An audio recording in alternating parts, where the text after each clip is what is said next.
Welcome back to Ask Allison. I'm excited to get into this one. Here's the question. I'm finally starting to get phone calls, but very few of them are becoming clients from the call. What am I doing wrong? So before I answer this, I'd like to thank TherapyNotes. They're the #1 rated electronic health record system available today. With live telephone support 7 days a week, it's clear why TherapyNotes is rated 4.9 out of 5 stars on Trustpilot and has a 5-star rating on Google. TherapyNotes makes billing, scheduling, note-taking, and telehealth incredibly easy, and they also offer e-prescribe. If you're coming from another EHR, TherapyNotes makes that transition incredibly easy, importing your demographic data free of charge so you can get going right away. Find out what more than 100,000 mental health professionals already know.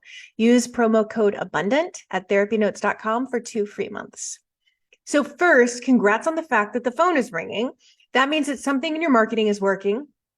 Without hearing your phone call, I can't accurately diagnose the problem, but here are therapist mistakes that I see most often that prevent conversions. Conversions is a business word.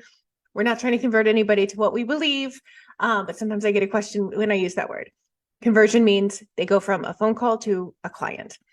Okay, so the first one is that clinicians don't assume the client is calling to make an appointment. They treat it like it's an information collection call. They say things like, look at your schedule and call me back if you want to work together. But I want you to think about it like this. What if you called your dermatologist for a suspicious mole and they answered some questions and then asked you some questions and then they said, well, give us a call back if you want to look at it.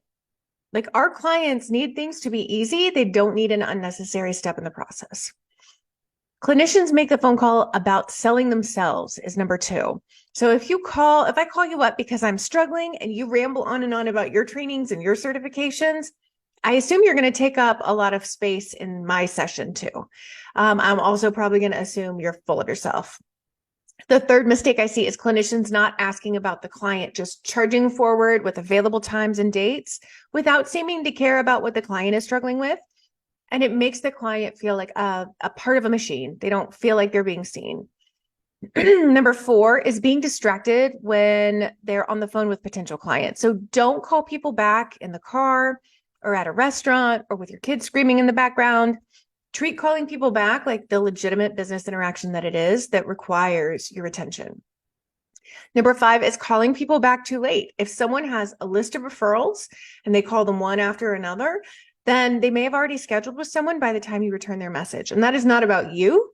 That being said, please call people back, even if it's a week late, even if they mention that they need to use insurance you don't accept in the message that they leave. Call them back, apologize for the delay if there was one, and see if they still need care. Have referrals on the ready if you know that they're not somebody you're going to work with. But let's please all just agree not to leave people hanging.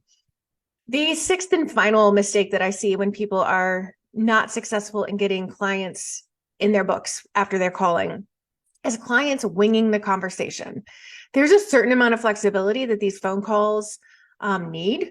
But if you aren't following a framework, then you're likely to forget to ask something important or communicate something important.